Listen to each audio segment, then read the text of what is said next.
Comment survient le cancer de l'ovaire chez une femme? Je vous parlerai ici de deux théories.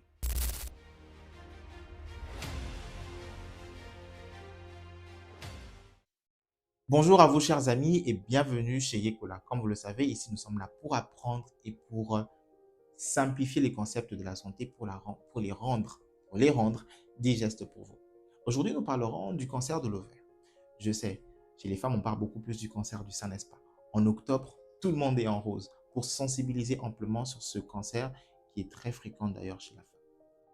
Mais saviez-vous que une femme qui vous fait un cancer du sein a également des risques de vous faire un cancer de l'ovaire? D'ailleurs, sur le plan génétique, il existe deux gènes éventuellement qui ont été identifiés, en l'occurrence le BRCA1 et le BRCA2, qui sont associés à un risque de survenue du cancer du sein, mais également du cancer de l'ovaire.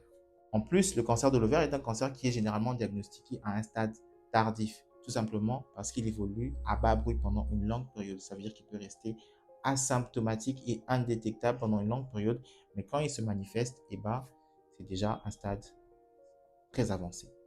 Comment survient le cancer de l'ovaire chez une femme? Je vous parlerai ici de deux théories.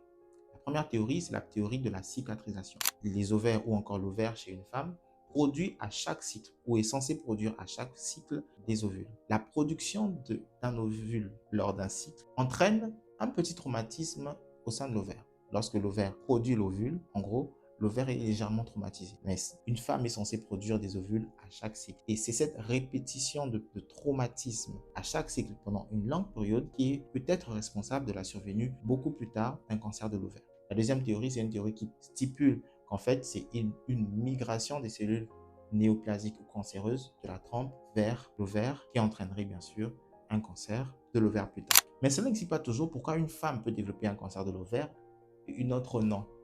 À part ce phénomène, ces deux théories physiopathologiques, il y a également des facteurs de risque, mais aussi des facteurs protecteurs. Pour les facteurs de risque, je vous demanderai de retenir ce concept.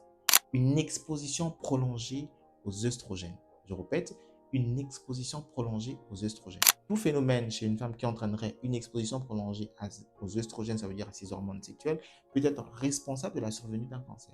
Nous avons la nulliparité. Une femme qui n'a pas mis au monde ou qui n'a jamais mis au monde présente également un risque de pouvoir développer un cancer de l'ovaire. À part la nulliparité, nous avons également la ménopause tardive et aussi la puberté précoce. À part ça, nous avons également la prise d'un traitement hormonal substitutif. À part ces facteurs, nous avons également l'âge. L'âge est un facteur important. Je vous ai parlé au départ du cancer du sein. Le cancer du sein est également un facteur de risque de survenue d'un cancer de l'ovaire. À part le cancer du sein, nous avons également le cancer de l'endomètre. Mais retenez que l'exposition prolongée aux hormones sexuelles, en l'occurrence aux œstrogènes, constitue un facteur de risque de survenue d'un cancer de l'ovaire. Rappelez-vous de l'exposition. À l'inverse, tout phénomène qui réduirait l'exposition d'une femme aux œstrogènes constitue également un facteur protecteur. Par exemple, nous avons la contraception, nous avons la grossesse, nous avons l'allaitement, nous avons l'hystérectomie, nous avons également la ligature et section tubaire. Maintenant, si l'on devrait parler cliniquement, comment se manifeste un cancer de l'ovaire? Je l'ai dit au départ, le cancer de l'ovaire peut évoluer de manière asymptomatique, c'est-à-dire totalement indétectable sur le plan clinique pendant une longue période et ne se manifester qu'à un stade tardif.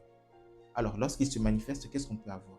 On peut avoir des douleurs pelviennes, on peut avoir des métrorragies, on peut avoir une augmentation du volume de l'abdomen chez la femme, on peut également avoir une irrégularité des cycles. Sur le plan thérapeutique, comment se traite un cancer de l'ovaire? Le traitement de l'ovaire, du cancer de l'ovaire, peut se faire de manière chirurgicale. Ça veut dire qu'il faut opérer la dame. Mais une chose très importante à retenir, c'est que le cancer de l'ovaire est un cancer qui est très chimiosensible. Ça veut dire que lorsqu'on emploie une chimiothérapie, le cancer peut être récupéré et traité très rapidement. J'espère que cela vous a plu. J'espère que vous avez pu comprendre quelque chose pour aujourd'hui. Prochainement, nous aurons l'occasion de parler des sujets beaucoup plus intéressants avec Nicolas. Laissez-nous en commentaire les sujets que vous voudriez qu'on aborde sur un temps différent, sur un temps plus pédagogique, sur un temps plus ludique pour faciliter votre apprentissage. Nous sommes là pour vous. Portez-vous très bien et continuez à sensibiliser autour de vous. Merci beaucoup et au revoir.